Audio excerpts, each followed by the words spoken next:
Hello, আসসালামু আলাইকুম। আমি নতুন একতলা বাড়ির ভিডিও নিয়ে আপনাদের সামনে চলে আসলাম। এটা হলো প্রথম রাউন্ডের সিঁড়ি। তো আপনাদেরকে দেখাবো ছাদের উপরে যে আমরা রডগুলো বাড়তি না করলে কি সিস্টেম করে রাখি। এই তো 2 রাউন্ডের সিঁড়ি শেষ। পাশে এসে ছাদে ওঠার যে দরজাটা, এটা হলো দরজা।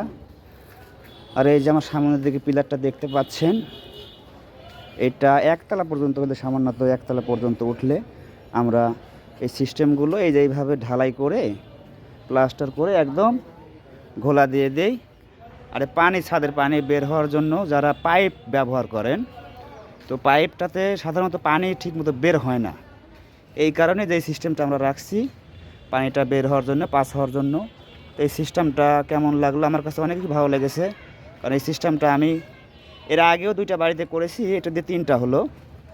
তো হলো এখানের যে ডেকোরেশনটা, সিঁড়ি ঘরের ডেকোরেশনটা উপরে আপনাদেরকে দেখাবো। এটা যদি ভালো লাগে তো অবশ্যই আমাকে বলবেন, আমি পরবর্তী আরেকটা বাড়িতে এরকম সিস্টেম করার চেষ্টা করব। এই যে পাশে আরেকটা কাজ হচ্ছে, এটা আপনারা দেখতে পাচ্ছেন। এটা আমাদের যে কাজ করতেছি, কাজের একদম বাজারের ভিতরে এই কাজের এই যে ডেকোরেশনটা আপনাদেরকে দেখালাম। পাশে একটা মসজিদ আছে, মসজিদের পাশে এই বাড়িটা। এই বাড়িটাকে কিন্তু অত্যন্ত শান্তিমূলক একটা জায়গা হবে থাকার জন্য, কারণ এই বাড়িটা অনেক অনেক সুন্দর জায়গাতে।